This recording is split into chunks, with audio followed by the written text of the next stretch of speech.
JP, hello, hello. How are you doing? Get the sound going.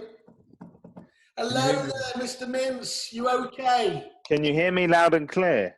We can, sir. How are Can you, you see JP? me? Good. I'm just going to turn off all this crap noise in the background so they don't. What is it? Is it Boris? Oh, he's got in early. No. I think he's. It's Rishi, mate. It's Rishi. I'm on the hotline for Rishi tonight. I know you're bigging him up already, aren't you? He's the next big thing. He's going to be PM, mate. It just, love him or not, he's played a blinder, and I know for a fact it's not him. It's people behind who saying this is what furlough is, and this is the grants and all that. Yeah. But he's the mouthpiece, isn't he? And he's going to be next PM. I think he speaks very well. He does. When he reads those speeches, it almost seems like he has written it. Yeah. Well, do you know when it's difficult, isn't it? Because he's dealing with some quite sensitive stuff, but he still has the ability to include a bit of humour in it as well. Yeah. Now, you've got to be really good at that, otherwise you end up in Ratner territory, don't you? Who was the guy on Sunday? Because he was just boring as fuck. I don't know. Rob always just makes me think like he's just not all Who there. was the guy on Sunday? The guy on Sunday made me feel very uneasy. Yeah. It looked like he was sweating and he wanted to be out of there. I saw that. What, like you wouldn't leave him with your kids? You wouldn't. Yeah, it was a bit, the whole thing was a bit odd. He really, really looked nervous, that guy. Okay. Yeah. David, we've done it again, yet again. Well, everyone should know, but we have a habit, JP, of just going straight into blathering shite rather than properly introducing our guests. So let us do this properly. This is, of course, the famous John Paul of Castledene. So let's give him a little clap here. Give him the clap. Welcome. Yeah. And as I was just checking up, obviously the award-winning, and actually, as an award whore, I normally know, but I couldn't believe how many you've actually won, have you? So you've actually won the overall as well, haven't you? Lettings agency, they were, what was that? 2014. 14, yeah. So that was 14. I think we started in 2000. We started the business in 2008. We started entering the awards about the 9, 10, 11 mark, just to get a bit of credibility and just your authority, if you like. And the big Sunday Times ones in. Yeah. I think we did 13 was our first one, and then 14 we did really, really well, and then from then on we've done quite well since. Now, let me talk about why you owe everything to me, as most of these go, because actually, as you said, you were looking through authority, and so you went to Sunday Times. You thought the judges are all going to be absolute letting specialists, and they're going to know their stuff. And you remember that fateful day that Simon, hello, this is Simon Whale. Hang on, I know him. Doesn't he do shit on the internet? And it was. But actually, I did. I remember it distinctly. They always used to give us a gauge, didn't they? That you should spend 15 to 20 minutes talking to them. And I think we were on the phone for about an hour and 10 minutes, weren't we? By the end of the call, you were sending me management reports. Wasn't I? I remember that. You were like, can you send us your procedures and your policies? Yeah. I was a bit worried because actually you signed up for Rebit a couple of years ago and we nicked half of them. Did you? I'm not saying nothing. We're still not going live with them on the letting side. Have you not got is it reconciling the accounts? The sales we went live probably last October. Yeah. To be fair, it was about 3 or 4 months of it. We did a couple of acquisitions, and it was just we didn't have the resources. It's difficult when it's a moving feast like that. It was, and then I think you left, and it went to shit after you left. Oh, hang on, let me just check the legals. Honestly, no, that's okay. Honestly, and I'm not saying this because I love the two of you, but without Whale and Mavity to be able to call either one of you to get something done, who'd you call? Yeah, Gary Barker's not going to take my. Ghostbusters. Exactly. Yeah. Well, we go. To be fair to them, we do go. I think we go live in May. Yeah. And they said, "What do you want to do with the current situation, the lockdown?" We were like, "Bollocks! We're 100% 100 miles an hour. We've got nothing to take our eye off the ball. You guys are doing not a lot of new business generation. We're not. Let's get it nailed." I mean, if you no one could have planned for this, but I was talking to our brilliant partners on the website, Starbury, and although obviously everyone's stopped projects like that, if you actually could, choose a time to do something like a website project and spend the time. This is it, isn't it? Yeah. I mean, something that takes migration of data or anything like that. Yeah, get it done now. because there's as you said, the difficulty is someone like John Paul, and we'll come on to this, hugely acquisitive, always the numbers are always rising. That's tricky from when you know, if it's not a data conversion isn't 100% accurate, it's wrong, isn't it? And you don't want that with accounts information, which of course is the key point about what Reap. It does do fantastically well. If you're reconciling to the penny every minute of the day, it's got to be right from the very beginning. So I don't envy you, but it's getting live with it is the biggest challenge. I think when you're on the other side, you'll be in a very special place with it. Yeah, definitely. I think you're finding the reports good though, aren't you, as well? Loving it. Yeah, absolutely loving it. I knew you would. Actually, David, you'll appreciate this because you had probably the second most amateurish demonstration from Mavity, didn't you? Well, Jez had me. Sorry, yeah. So John Paul had me and Jez. It wasn't amateurish. Oh, okay. It was just, it was. Were you distracted? Informal. It's over a pint and a beer. I'll tell you this, or I'll mistell you this. She was always coming back, talking about stuff and saying, "I met this fantastic fella today, David Mintz." And I was like, yeah, whatever. Literally, just not paying any attention. It was great. He had a great sense of humour. And then she said, he was trying to get across to me how mad the rest of his staff were. And he says, they're the sort of people who scratch their ear by doing this. and I dropped what I said, what? I said, you put me in a meeting with that man today. But actually, JP's was probably just as weird because I went up there. Jez Lee had just joined us at the time from MC Agent OS, and he spent time with, is it Adele? Adele, yeah. Adele, obviously, your organisational superstar, and me and JP basically just completely got distracted, didn't we? We were just looking at, look at all your books and things like that. What else can we do? I think not anything other than the actual Jez broke a chair. Yeah. I love the idea of talking. I'm very much like big picture and stuff and blue sky and all that corporate jazz. So it's like, yes, I want a really good CRM system. Wheelie's like, yes, we can sell you it. And then Adele's like, great. Do you want to tell us what buttons to press? Do you want to tell us how? No, we've got a great CRM system. Wheelie said it's good. It's good. Great stuff. So first things first, how are you getting on? You're all right? Obviously as a lettings business, a bit more robust.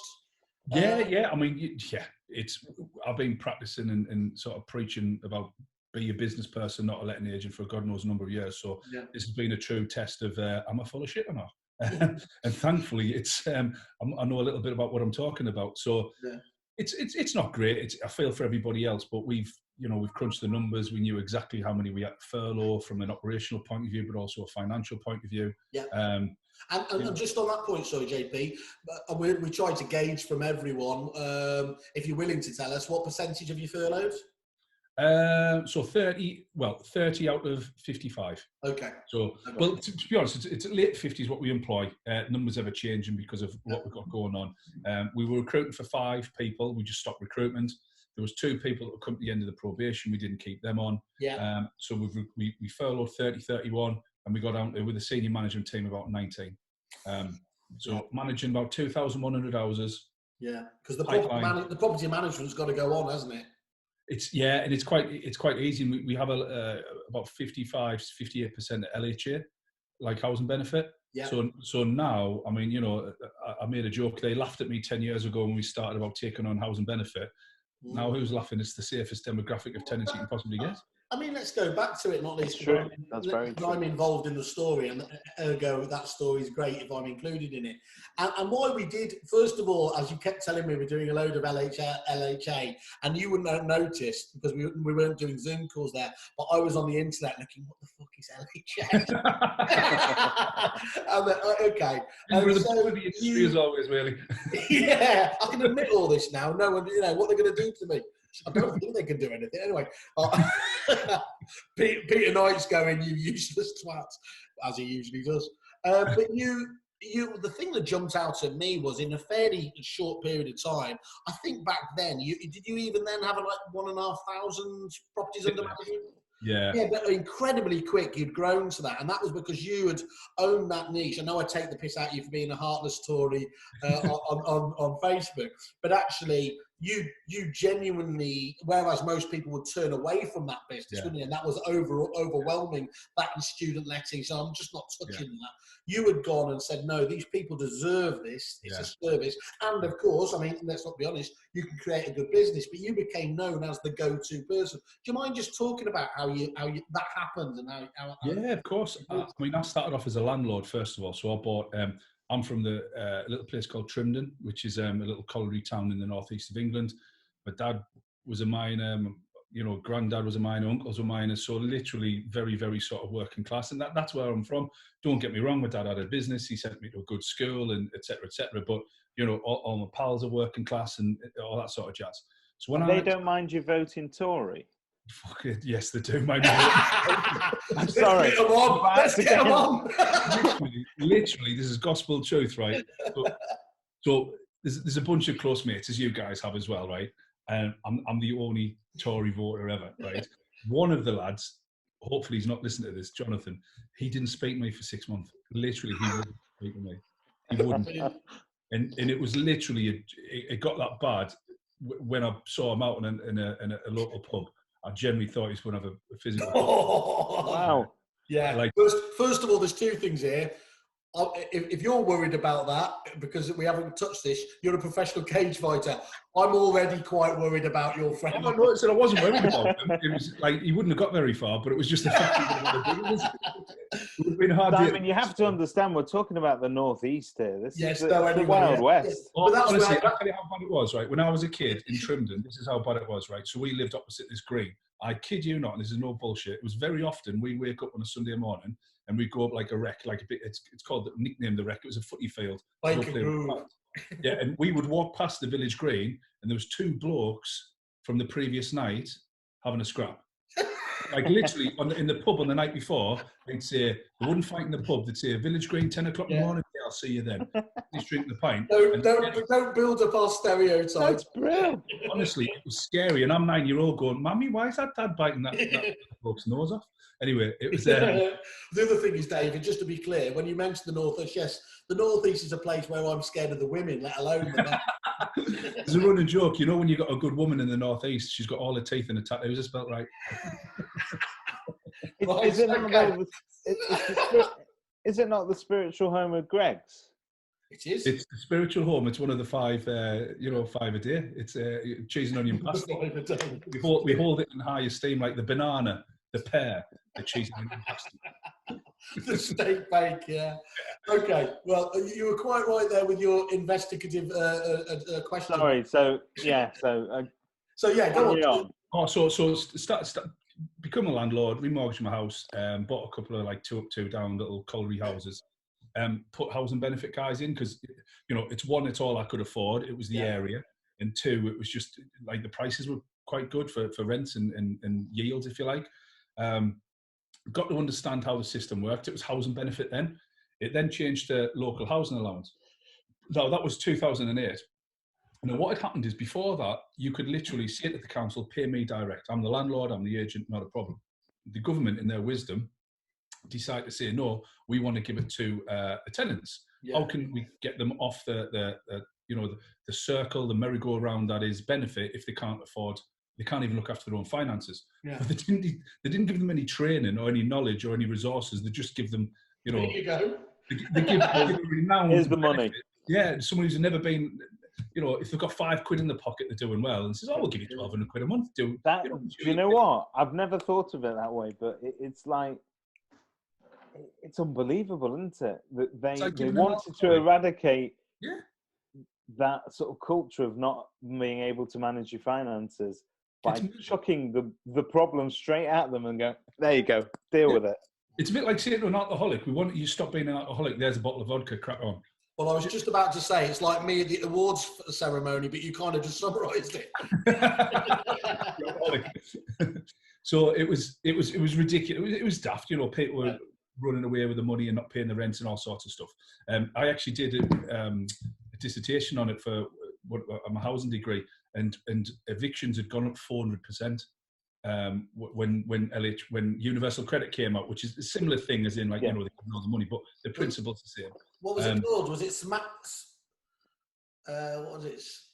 Smackhead Crackdown, or no? Oh, I'm yeah. trying to think of a decent name for the dissertation. Sorry, No, that's a video we pay good money for in Soho, I think.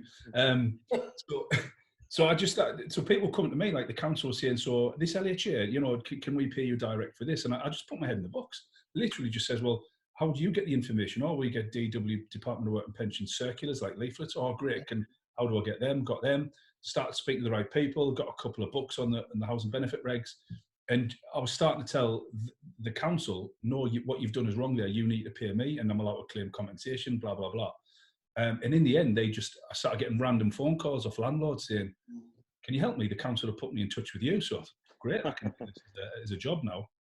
And at the time, I was doing a lot of training for the mixed martial arts. So I wanted to continue my training. So the idea of getting into property was to get, say, a dozen houses or something. Yeah. I had quite a humble, low lifestyle, you know, basically just train, eat. It wasn't anything fancy. And I just wanted to pay for my plane tickets to America, do all that sort of jazz.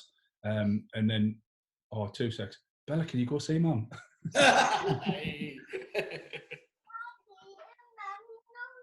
Oh, Bella, do you want to quickly say hello? Say hello to Kerfuffle podcast. Come say hello. Right, we'll see, Mummy. Oh, she's run off in the huff. The Kerfuffle podcast makes her go, oh no! Yeah, I'm in trouble now.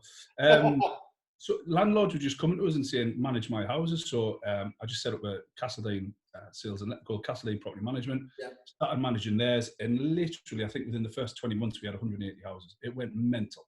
But we had no systems, no processes. I was literally, my recruitment policy was, do you like property? Yes. Do you need a job? Yes. You start tomorrow. Yeah. It was that crap. And we grew, and we had a high turnover of staff.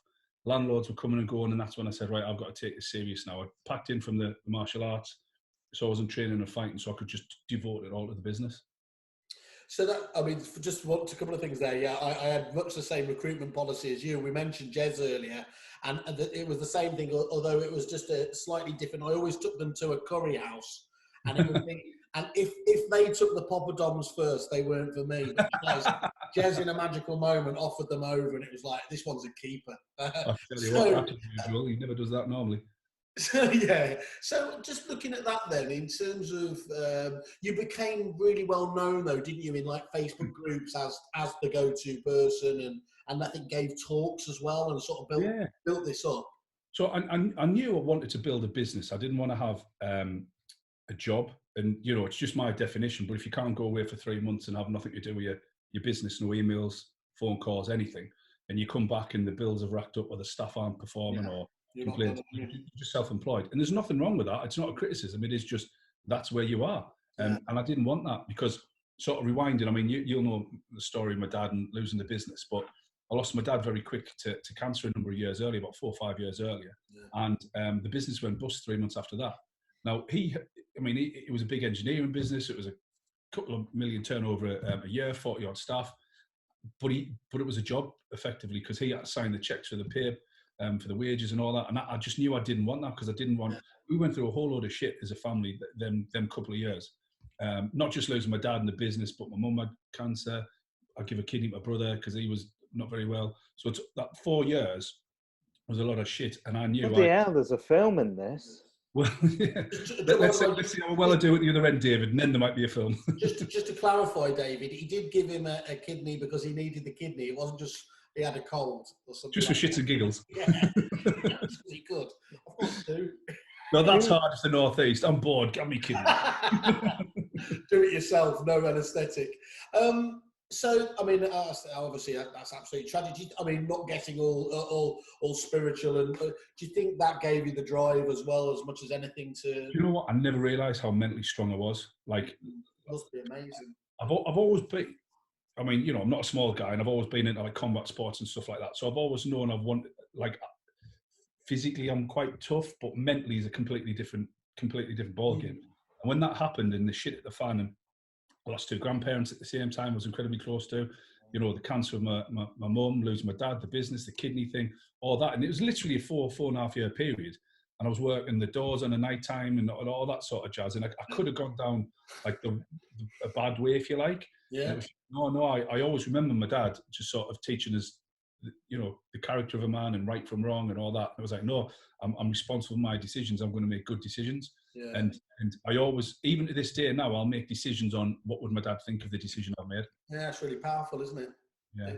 Actually, it plays into it. We joke about the whole conservative thing, but that's the old private responsibility point, isn't it, coming through? 100%. Capitalist with a conscience. So you can see what he was trying to do in terms of, giving the right stuff. It's just, you took the wrong track. But I've just made wrong decisions, haven't I, really? It's also, by the way, knowing all those deadly skills you've got. It's always why I'm a keyboard warrior, but when we meet up, you'll notice I never have these arguments with you. You're lovely. You're offered to buy the first pipe and everything. It always surprises me. I'm very good at that. So can I just ask you a question in terms of what percentage are LHA now as overall?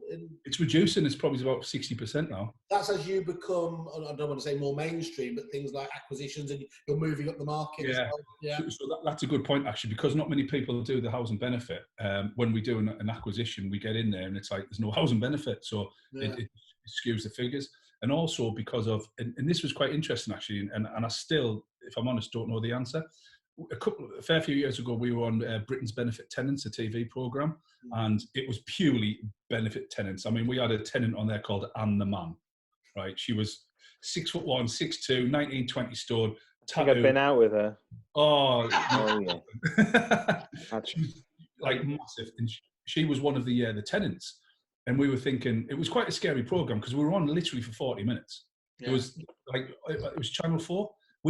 That was aired for the first time, the same time. Was it Russia or Brazil, the opening game of the World Cup? Yeah. Was it not the one gone, the one before? Yeah. And that was the first time we saw it. So I was sat there with my head in my hands going, this could finish me, this. This is like effed beyond belief here. And it happened. That's the latest in a long, so there was Martin Gerrard very famously did it. It was great. I think Green & Co had it. Green & Co did it, yeah. Even though sometimes they do that really unfair thing where they, take it out of context and try to be a bit hatchet. I think as long as you're true to yourself as well, it does come through. Certainly people in the industry say, actually, I think you've done a really good, you've just done what we would do there. You've definitely got to be careful with it because they were with us for 12 weeks and we had, they followed us around. Now, we sat down there I think we had 20 odd staff, say 4 branches at the time, 5 branches, maybe 4.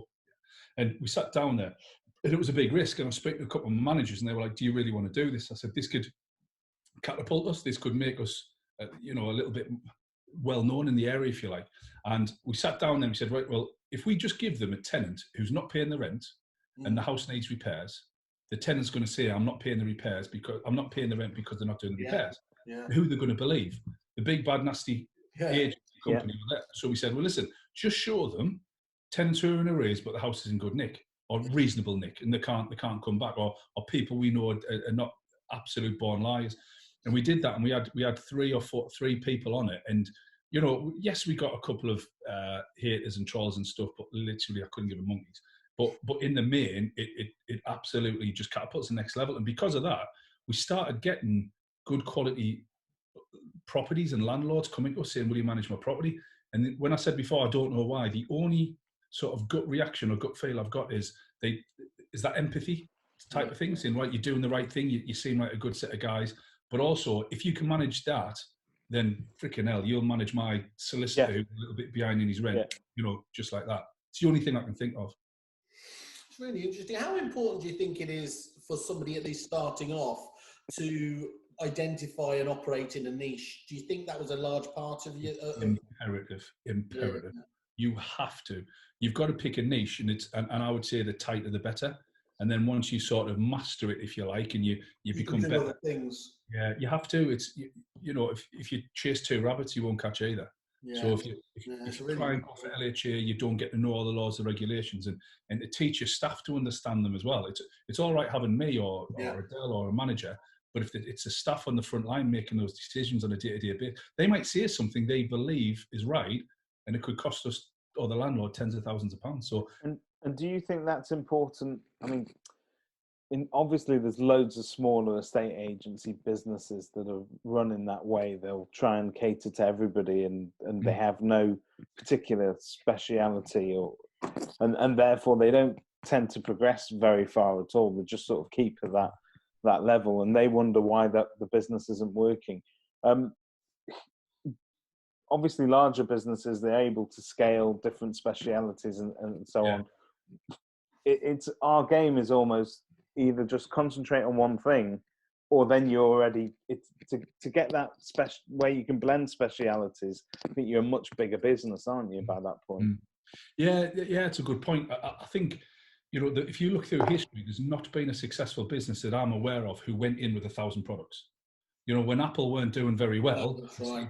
got brought back. I think he dropped it from 40 odd products to 5 or 6. That's exactly right, isn't it? He went in and he said, and they all thought it was crazy because they were looking for more revenue, and he was going out and cut out some which made revenue, but he wanted the focus, didn't he? Totally right, and that's a misnomer where people think, I'll build another product, I'll have this, I'll have that. And there's a wanky name for it called the paradox of choice, and it's that one where more choice actually confuses people. Yeah, totally. Well, I do it in my training consultancy, so I haven't got that many courses or offerings, because when I was learning about how to set up a consultancy and training and coaching, they said exactly that, the paradox of choice. If you give 3, 4, 5, 10 choices for your client, your avatar to come to you, they'll go and they'll stop. Yeah. If you watch Gordon Ramsay on TV, the menus, yeah, absolutely. He just cuts it down. He says just go simple. And I think as agents, we're trying to be all things to all men. There's nothing wrong with saying, sorry, I don't do student-lets. We don't do student-lets. Yeah. To be fair, there's not many students in Horden and Easington. However, that's not the point.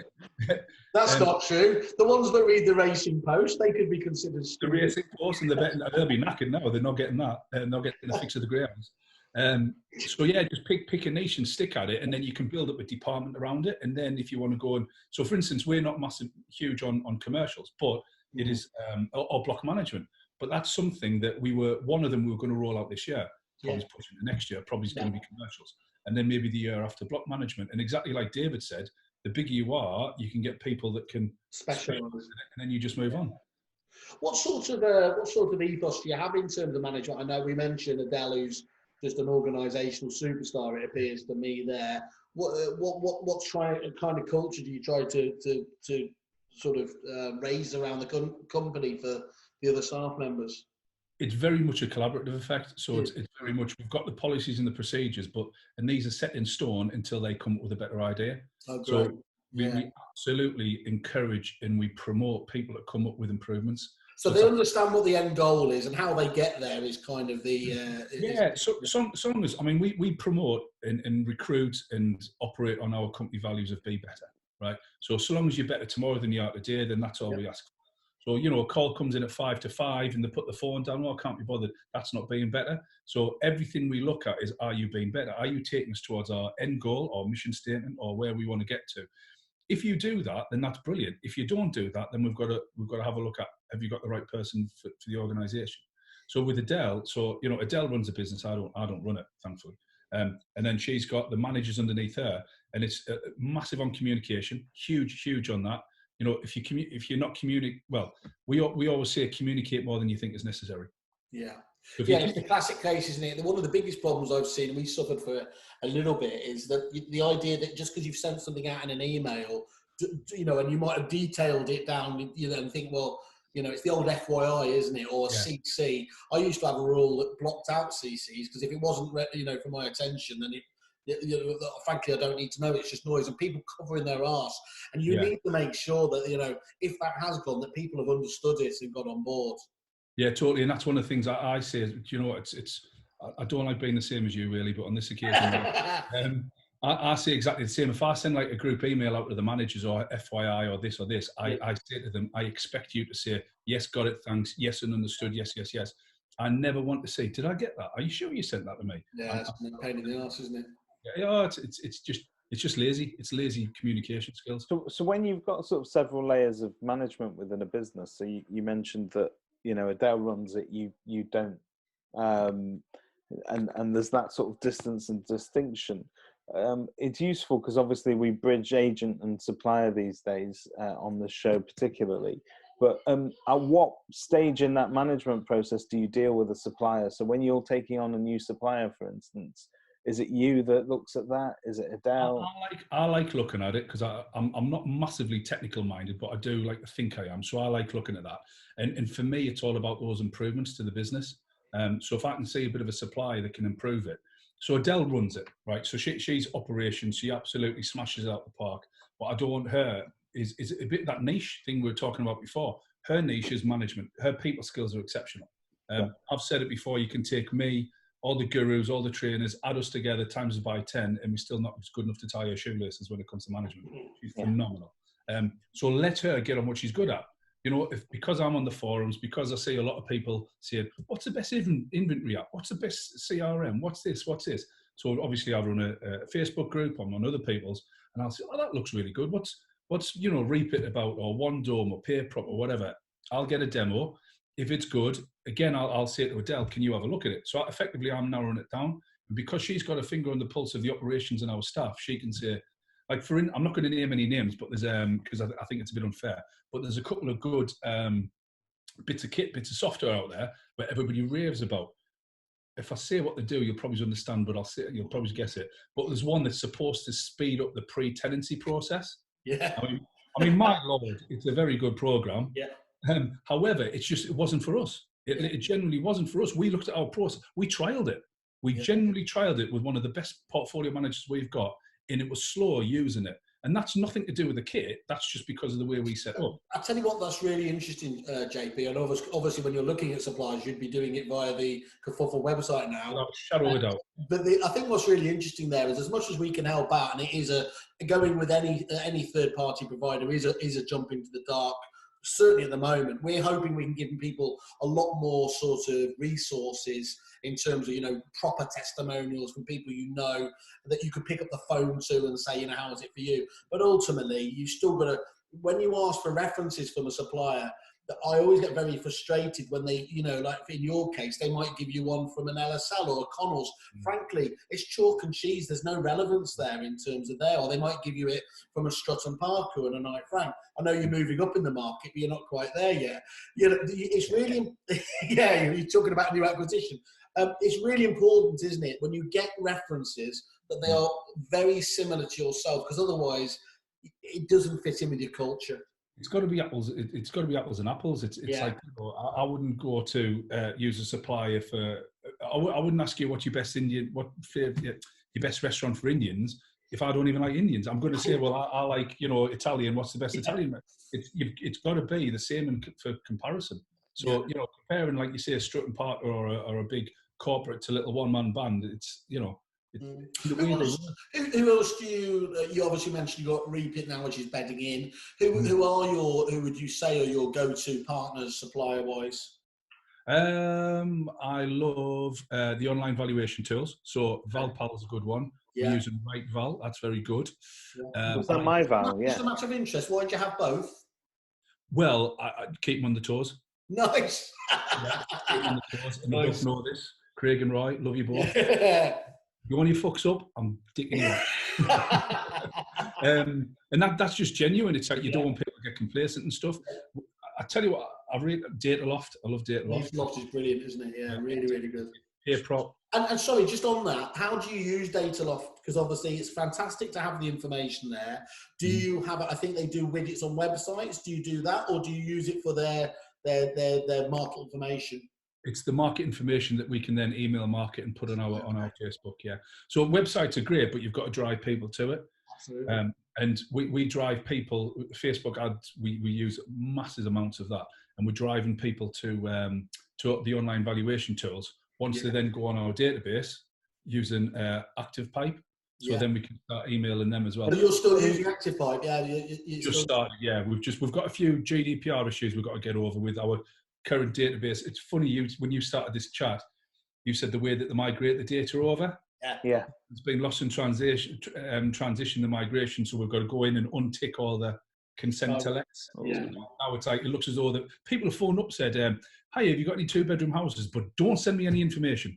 That's what it looks like now, when we're like, what the fuck? What's the I'll tell you what, over the years, the amount of people I've had applying for jobs at Repeat or the previous company or here now, agents who have just said, I say, why have you? And they says, I just can't deal with the general public anymore. They're fucking idiots.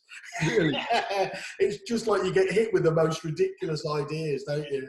Yeah, it was crazy. So yeah, we're having to go through that sort of to untick them so they can actually get the information that they phoned us up in the first place. But that's what we're using to get the data loft information out as well. System. Well, just obviously they didn't pull out. I think, as you said, you can get it digitally here, but they don't have the sort of they don't have the people on the ground that they did when they first did. But it's a fantastic system. I mean, in Australia, it obviously owns it, and it's doing really well in America. So I think there's a lot of people that were really crossing their fingers that they would roll out. So that's interesting. Can I just jump back to, you said you had 2 val tools. Yes.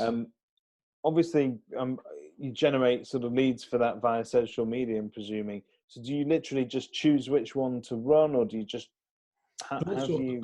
A couple of our campaigns are using RightVal, and a couple of our campaigns are using ValPal. Right. And literally they get zapped, if you like, to our database. They go to the branch manager or the list to pick up the phone and prospect, but they also go in the email nurture sequence as well. So they go through a series of emails, and then once they go through the series of emails, if they haven't phoned us up, then they just go into the normal database, which is just an external one where we just chuck out good content, good information to them. Yeah. And then when they're ready, they'll pick up the phone or they'll unsubscribe. Interesting. And in a way, actually, you say you're keeping them on the toes, but actually, it's a classic case of A/B testing, isn't it? Just make sure which works as well and which works best. See which one works. And to be fair, they're about 50-50 at the minute. There's no.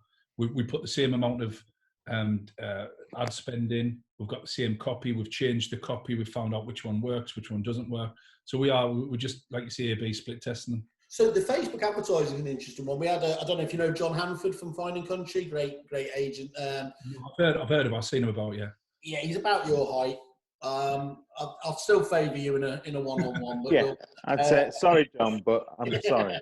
No contest, man. We had him on, and he's a great agent, you know, and he was very, I was going to say anti-right move, but it was more the fact that he was more pro Facebook actually, and he said if he was forced to choose that he, you know, between right move and the Facebook stuff, he said he would go with social at the moment, and I think that was a real eye opener. So you've had success with Facebook in particular. Oh, loads, yeah, a lot of success. And do you mind, if you don't mind telling us, how do you use it? Where do you target your ads?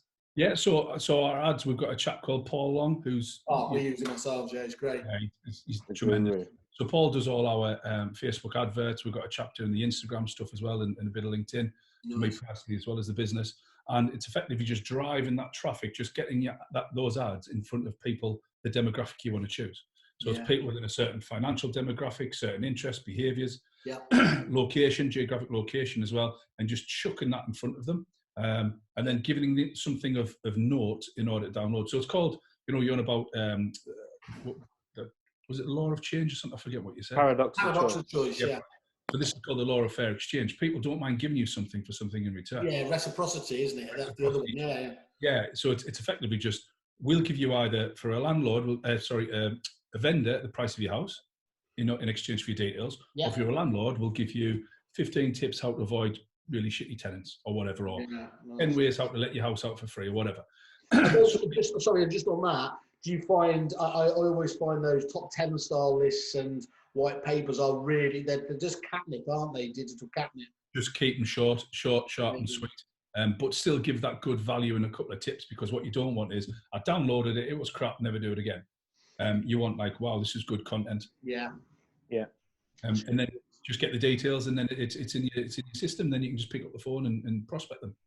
That's really good. And does Paul do that as a fully outsourced, or is he doing it on a consultative sense for you? Fully outsourced. That's really good, isn't it? Yeah, he does it for a lot of agents, actually. Friend of the show, isn't he? Friend of the show and friend of... He is. So, he's the reason that everyone's seeing our ads everywhere now, so it would be unpopular. He's the one to hit.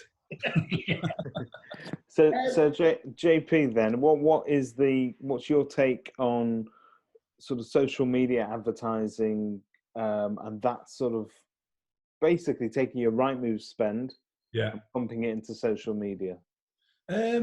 Right, so there's a caveat to this. It very much depends on geographic location. So a couple of the people I work with, like my coaching clients, say that they don't need Rightmove because it's such a hot market, wherever they are. They've built up the reputation, they've got the boards up. Some people, believe it or not, still get a good ROI from papers. We're off Rightmove for 6 out of our 10 branches completely. Most of them, I'll be honest, are lettings that do a little bit of sales. But for our 4 sales branches, who we've acquired, we didn't start them from scratch. They're still on for sales and lettings. Now, I'd love to come off for lettings, but Rightmove's got that very clever pricing policy that if you want lettings on their own, say it's 700 quid. If you want sales on their own, say it's 800 quid. Together, 1,500 quid. But if you go for them both and drop the lettings, it drops down to like £1,499.99. And so it's a very good pricing policy, which means you can't drop the lettings and go on for Zoopla for lettings. So you either shit or bust with them in that regard. But social media for us is doing really well to get landlords and vendors. We were going to be starting now, but we're going to try and put adverts out for properties, like for and tenants.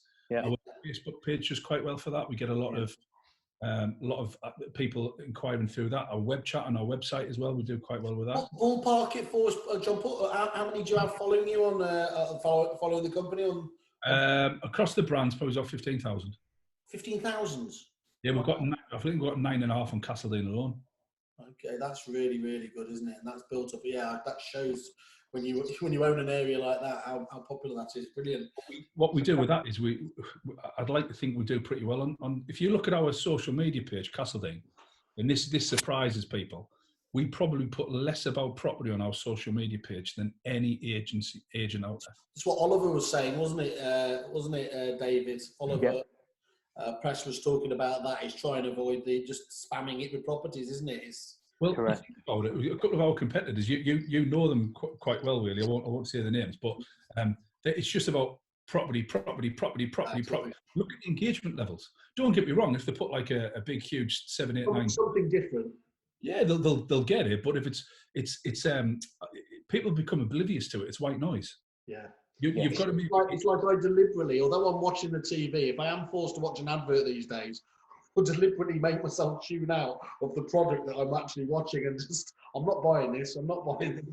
You do though, don't you? So if it's property, I mean, have a look at our Castledene page. We're putting tons of stuff up about, the NHS and helping people and fun facts and competitions. And we had the Easter egg competition where I think we bought like a year supply to Disney Channel, like 60 quid. And we said, get the kids to paint an egg, upload it on the page. And we got like 20, 30, 40, 50 local kids painting, flipping Easter eggs. Brilliant. It's amazing. Yeah. We did that across all the brands. Yeah. And then again, if you collate them, we got an extra 120, 130 likes. Now, likes, a lot of people are a vanity measure, but they're not a vanity metric. They're not. If 120 more people now see your posts, you just enlarged your shop window for people to see your business. And it's the whole Kevin Bacon effect, isn't it? Because every one of them leads into another look-alike audience, isn't it? And you can broaden it out. So that's great. Exactly. So a little birdie tells me you're quite well connected at sort of PropertyMark. Is that right? A little bit. Okay. So what do you make of today's news? So you've got, I think you had the Fine and Country and the Guild of Property Professionals. I think they've written to government with a sort of a plea for them to.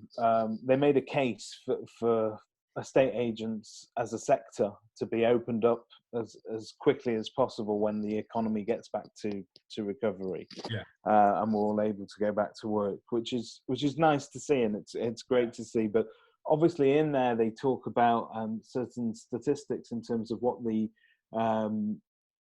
industry adds to the economy in terms of GDP. An estimated, what does it say here? It says housing-related activity makes a substantial contribution, doesn't it? What does it say?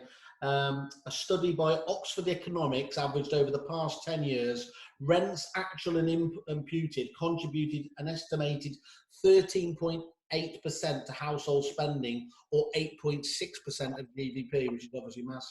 And that's the point. That's the point I was going to get to. That was the Oxford, whatever it was, School of Economics or whatever it is, a study like that. And for us to have to refer to the Oxford sort of School of Economics for those figures rather than having them at our fingertips as a property community, as an industry. Would you not have expected PropertyMark perhaps to be leading that drive? PropertyMark have been dealing with the government since this first happened. The only difference is they're not shouting about it. Why not? Sorry? Why do you think they're not shouting about it? Look, I'm not going to sit here and say that PropertyMark and ARLA in any year get everything perfect. I mean, I've actually just gone for the PropertyMark board. So I've got past my interview. I've got another section to go, and then it's going to go out for the members' vote, which is great. Because hopefully my social media profile will help me get elected. But there's a few things I think we should be doing, and that is shouting about the good work that we do at ARLA and at PropertyMark. They deal a lot direct with government. I mean, David Cox literally has got the government officials on his mobile phone, the top 10. No other, the guild, anybody else has got that. It just hasn't. They haven't got the clout, they haven't got the power, the know-how, the political backing, if you like. You know, I mean, just to give you an idea that it was a lot to do with ARLA and PropertyMark. They've got estate agents in the retail, the extended grant included in that. Okay. I would be shouting about that left, right, and from the rooftops. You'd be the hero. 100%. John Paul, do you think it's a degree that, you know, one of the problems you have with this when you are entering into, you know, sensitive discussions, it's quite hard, isn't it, then to be shouting about it all the way through, isn't it? Because then that group says, look, you're leaking everything that's out there. We can't, you know, we can't do that, can we? Yeah, I mean, there's a lot of things get said and go on in the ARLA board. I mean, just for everybody, so you've got the ARLA board, the NEA board, and then you've got PropertyMark, which is more the business strategy end. So those are very much letting sales. Even in the ARLA board, and I can't talk about it, but some of the stuff we discussed there, the success of what ARLA has done for the tenant fee ban, I mean, it's phenomenal, and it's one of the things I would be shouting about, because if you had 10 minutes with David Cox on the QT and he was allowed to tell you the hard work that he and the guys have done, it would make your toes curl in a positive way.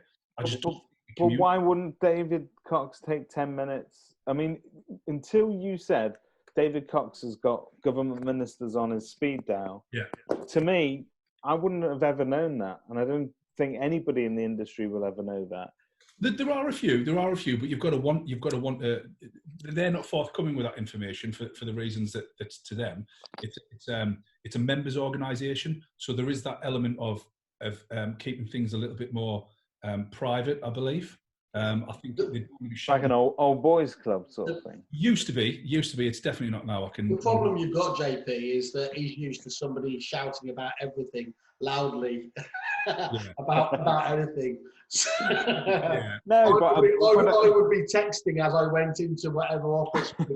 Just remind me, we've got to nick David Cox's phone at one of the next events. So. Oh, absolutely, yeah, for sure. See exactly how many of those ministers we can get through to.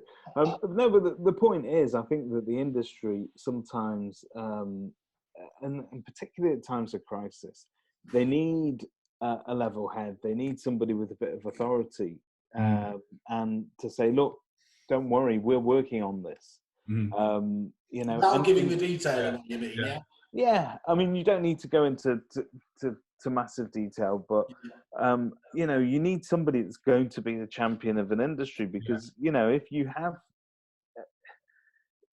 I understand that you sometimes it's a members thing, and surely the purpose of the organisation would be to have as many members as possible, so that you're effectively standardising the industry.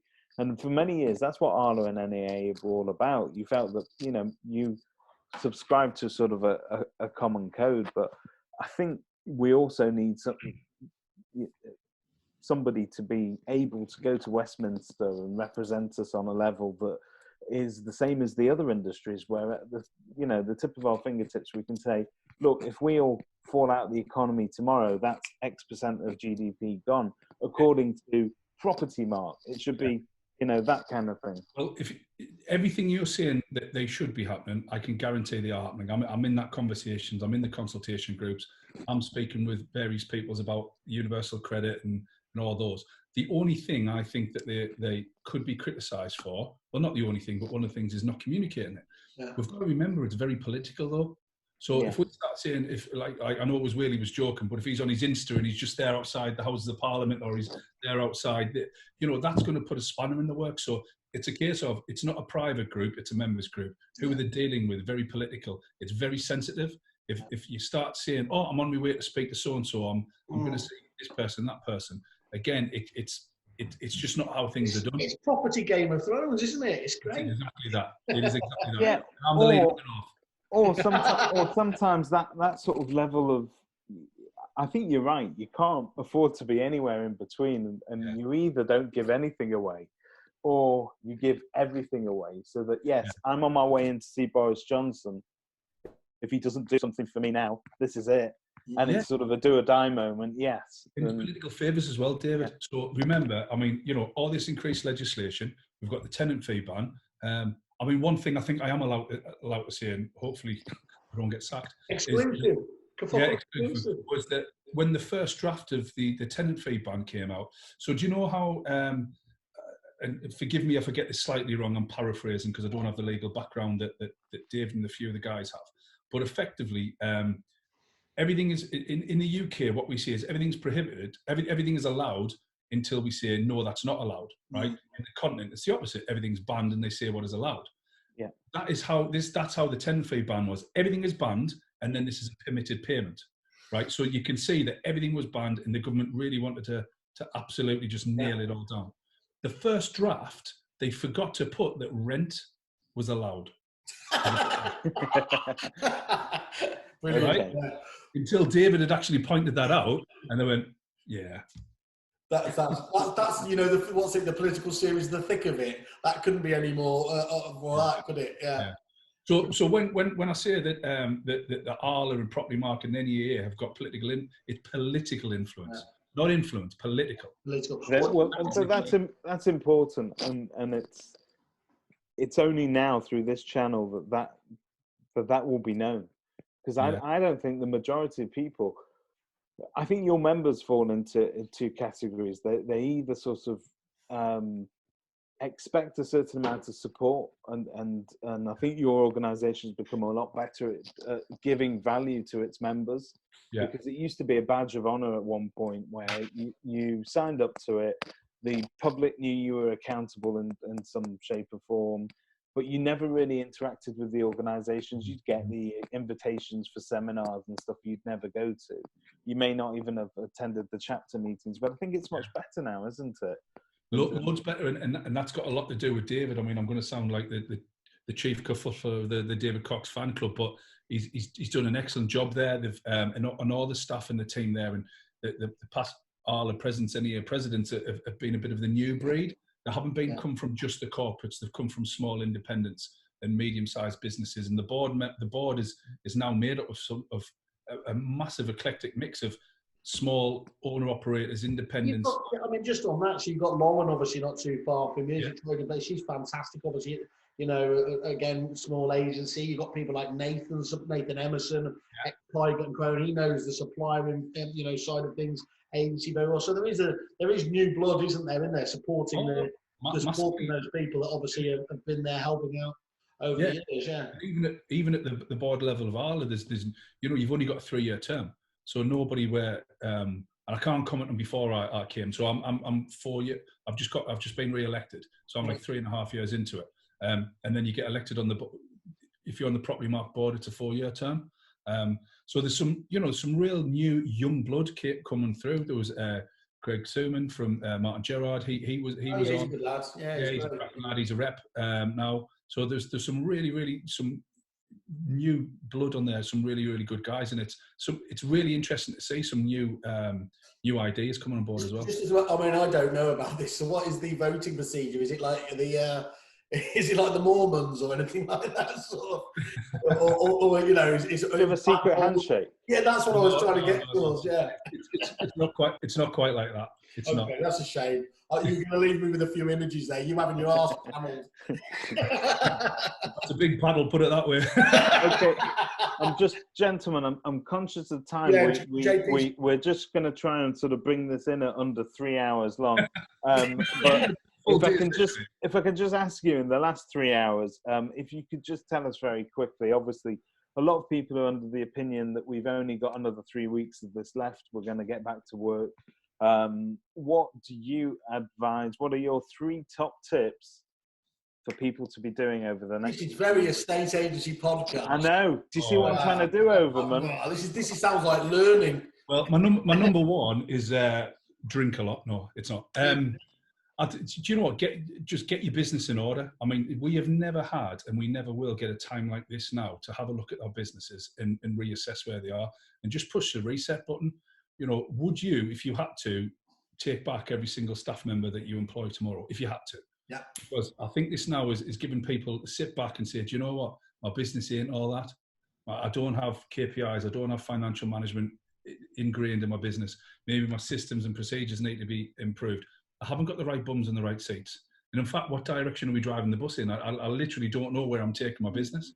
And just reassess your business and look at everything and tweak it and change it and just try and improve it, because I don't think we're coming back in 3 weeks. And even if we did, business is not going to be usual. It's not. This lockdown is not that bad from a financial point of view from the majority of people I'm speaking to. People are worried about when we go back, and if the government pull the furlough, and I know they put it out till the end of June, I get that, but then it's building that pipeline up again. And if you've got no support and you've got no furloughing and the financial grants are being less staff, how are you going to compete? So I think now is the perfect time. You'll never get this again in a generation when everybody is on the level playing field. The corporates, the mid-tier businesses, the smaller guys, the independents, the consultants, everyone's level. Everybody. So let's get out the gates, let's get out the blocks as quick as you can, but make sure you've got the stability and the foundations built. Fantastic advice there. See, it felt a little bit like the EA. That's very good. Okay, let me change it, because we were desperate to get a kind of what's the driving program? So I don't even know my frames of reference. Top Gear. We're trying to get the Top Gear league table in. So you can be our first one on this, JP. We want you to know, because obviously, future gazing is a fool's errand. So we're going to ask you to do that. When does the market return to normal? And we're defining as normal as being within 20% of the normal transaction levels. Land reg. I think 20%. I think May next year. May next year. Right. I'm on the board. We've got you on. Yeah, was that a pink eclipse there? What was that? What did we see? We saw your vagina. What was that? Not called Big Simon for nothing, is he? What? That's where the board is. Sorry. Luckily, oh my God. Luckily, I've got my pants on. That's all right. Okay, we're going to need to get you back on, mate, because I want to talk to you about, you've got a mentoring thing going on and everything else like that. And obviously, now that we know you're our man on the inside of PropertyMark, we can start affecting policy. We're going to have to come back in part 2 of this. Yeah. Hey, thanks very much. See you on Facebook for our normal rules. And stay safe, mate. All right? Stay safe, guys. Cheers. Good meeting you. Thank you all.